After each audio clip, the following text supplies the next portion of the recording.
Picture two people in the same library, both brilliant, both accomplished, both surrounded by the same books, the same knowledge, the same possibilities. One walks out thinking, I understand the world now. The other walks out thinking, my God, how little I actually know. Same information, opposite transformations. This isn't rare. You've seen it. The person who learns a little and suddenly speaks with absolute certainty about everything. And the person who's studied for decades, and their sentences are full of perhaps. It depends. I might be wrong. Why does knowledge do opposite things to people? Why does intelligence make some louder and others quieter? This question has haunted philosophy for 2,500 years, and the answer cuts through everything you think you know about being smart. Think about the people you know. There's the person who read 3 articles and now has definitive opinions on geopolitics, neuroscience, and the meaning of life. They speak without hesitation, no caveats, no doubt. And then there's the actual expert, someone who spent 20 years in a field, and when you ask them a question, they pause, they qualify. They say things like, well, in most cases, or the research suggests, or I'm not entirely certain, but the beginner sounds like an authority. The authority sounds uncertain. How is this possible? It's not random. It's not personality. It's not even intelligence. It's about what you're comparing yourself to, and that comparison determines everything. Let's start with the most famous explanation, the Dunning-Kruger Effect. The basic idea is simple, almost cruel. When you know very little about a subject, you don't know enough to realize how much you don't know. So your confidence is inflated, untethered from reality. You see the tip of the iceberg and think you've seen the whole thing. The tragedy isn't ignorance. The tragedy is thinking your confidence is evidence. But as you learn more, you start to see the complexity, the contradictions, the exceptions, the vast territories of unknowing that stretch beyond what anyone has mapped. And your confidence collapses. This is real. It's been measured. It's been replicated. But here's what Dunning and Kruger didn't fully explain. Why do some people never leave that first peak? Why do some people stay confidently wrong forever? And why do others, even after climbing back up, stay humble? The psychology explains the curve, but it doesn't explain the divergence. For that, we need to go deeper.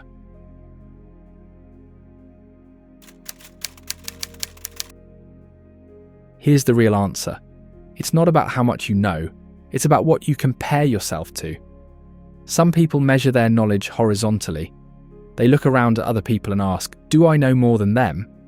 And if the answer is yes, even slightly yes, they feel superior, finished, arrived. This is the trap, because you can always find someone who knows less than you, so you can always feel smart. But other people measure their knowledge vertically. They look up. They compare themselves not to people, but to the totality of what could be known. And the moment you look up, really look up, your ego collapses, because the gap between you and the sum of all possible knowledge is so vast that the difference between any two humans is not even a rounding error. Arrogance comes from horizontal comparison.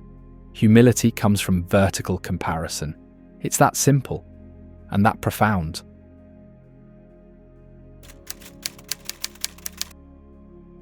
But wait, why does this work? Why does looking up produce humility in a way that looking sideways doesn't?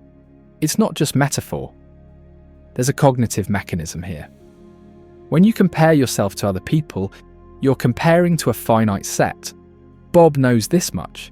Sarah knows that much. You know more than Bob and less than Sarah.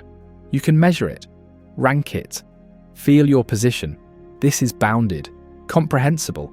You can win this game. But when you compare yourself to the totality of what could be known, you're comparing to an infinite set. And here's the mathematical truth. The distance between any two finite points becomes meaningless when measured against infinity. You're comparing a number to infinity. And the moment you do that, all numbers collapse into the same irrelevance. Whether you're at 88 or 91 or 150 against infinity, it's all zero. But there's something even deeper happening here. When you compare horizontally, you're comparing possession. I have this knowledge. You have that knowledge. Knowledge becomes a thing, property, status, something to accumulate and defend.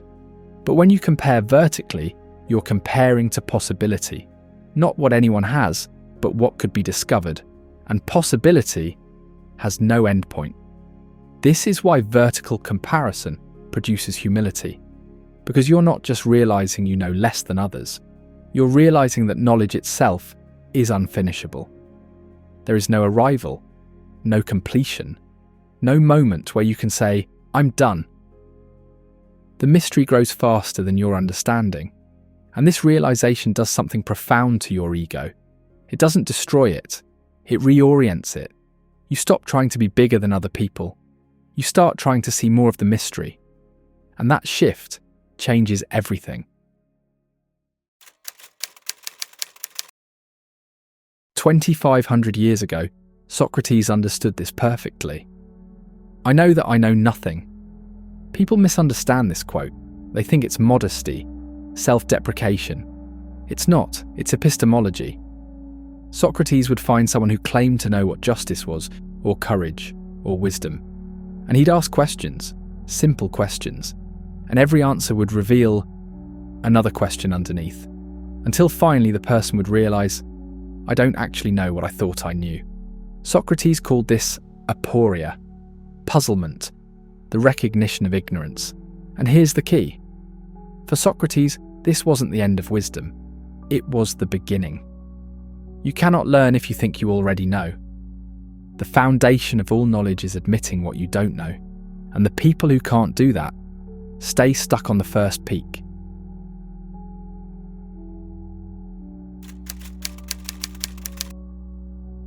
The Stoics took this further. They said, you don't even control most things, including the limits of your own understanding. Marcus Aurelius, one of the most powerful men in the world, wrote this in his private journal. You could leave life right now. Let that determine what you do and say and think. The Stoics understood something crucial. Knowledge is not armor. It's not a weapon. It's not a way to dominate. It's a tool for navigating your own ignorance. And the person who understands this stops performing. Because here's the thing about arrogance. It's almost always a performance, a way to signal status, to avoid vulnerability, to hide the fact that underneath you're not certain at all. Real confidence doesn't need to be loud.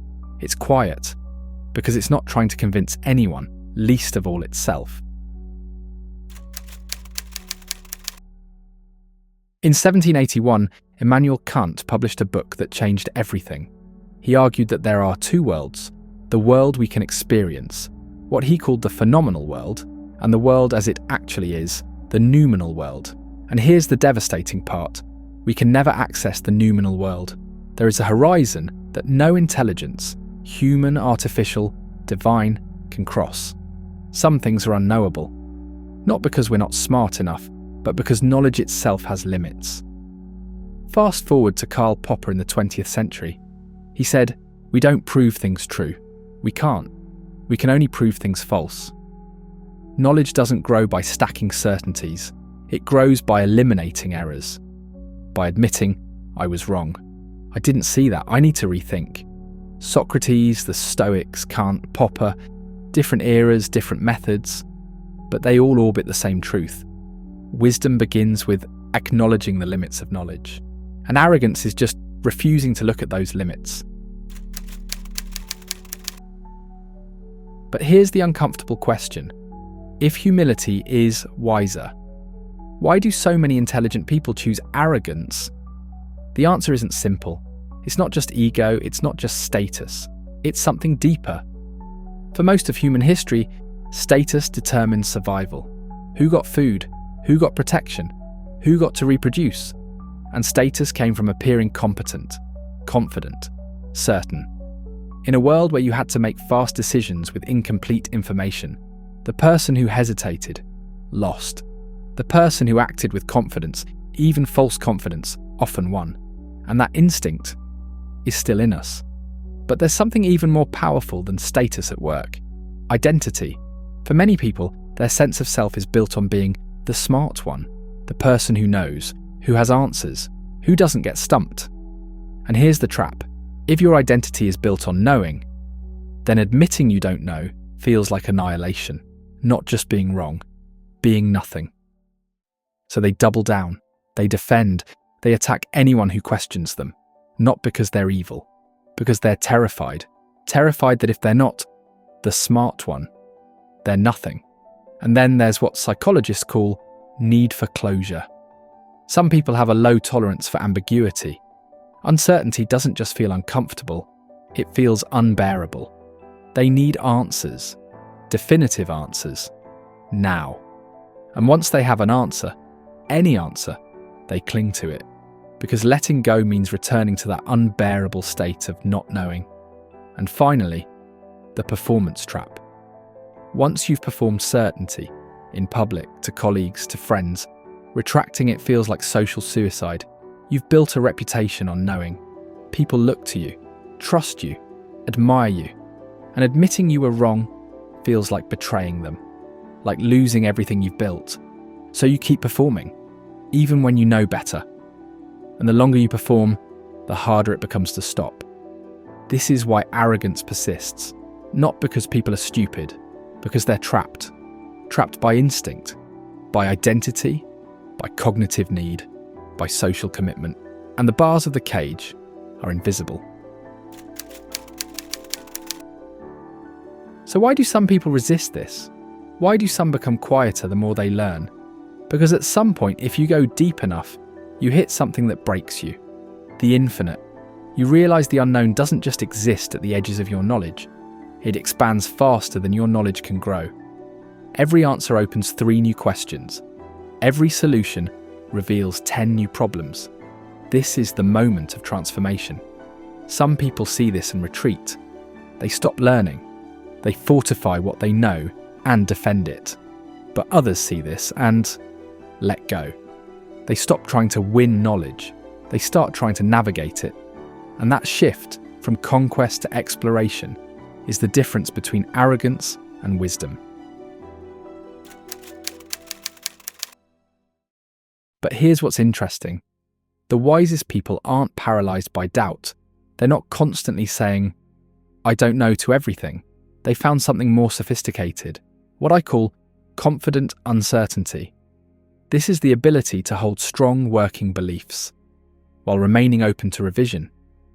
To say, based on what I currently know, I believe X strongly. And in the same breath, but I could be wrong. Show me why. No contradiction, no cognitive dissonance. This is different from arrogance, which says, I know X period, challenge me and you're a fool. And it's different from pure humility, which might say, I can't claim to know anything for certain, so I won't commit to any position. Confident uncertainty says, I have studied this, I have a position, I will act on it. And I might be wrong.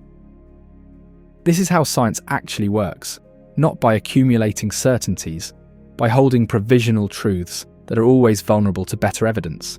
And the scientist who can do this, believe something strongly and revise it completely, is doing something profound. They're subordinating their ego to reality. This is the third path. Not arrogance, not paralysis, but epistemological maturity, the ability to be wrong without being destroyed by it. And here's something we haven't talked about yet. Your relationship to knowledge doesn't just affect you. It shapes how you interact with everyone around you. The arrogant knower dominates conversations. They're not really listening. They're waiting to speak. Every question is a challenge. Every disagreement is a threat. They don't create space for others to think. They fill all available space with their own certainty. And slowly people stop bringing them ideas, stop asking them questions, stop trusting them. The humble knower creates space. They ask questions that open thinking rather than close it. They can say, I don't know, what do you think? Without feeling diminished. They treat disagreement as an opportunity to learn, not a threat to defend against. And people bring them their best thinking. Because it's safe, because it's collaborative, because the goal isn't to win, it's to understand. Knowledge isn't just personal, it's relational.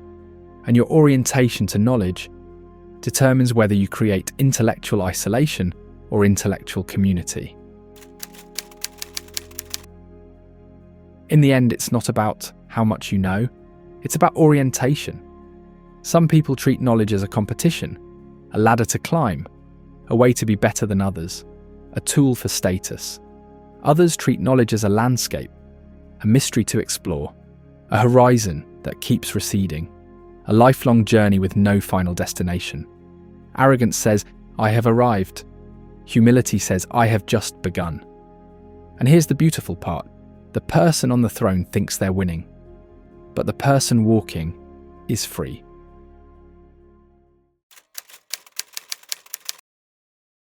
The world won't change. Some people will always grow louder as they learn, some quieter, some will use knowledge to dominate, some to understand. But you get to choose your comparison point. You can measure yourself against other people, compare, compete, win, and you will always find someone to feel superior to. Or you can measure yourself against everything left to discover. One path leads to arrogance, the feeling of arrival, of completion, of being done.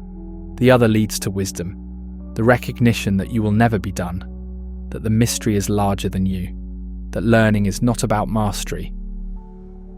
It's about becoming comfortable with how much you'll never master.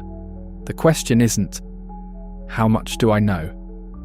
The question is, what am I comparing myself to? Choose carefully, because that choice shapes everything. Knowledge doesn't make you superior. Knowledge makes you aware of infinity, and humility is the only rational response to infinity.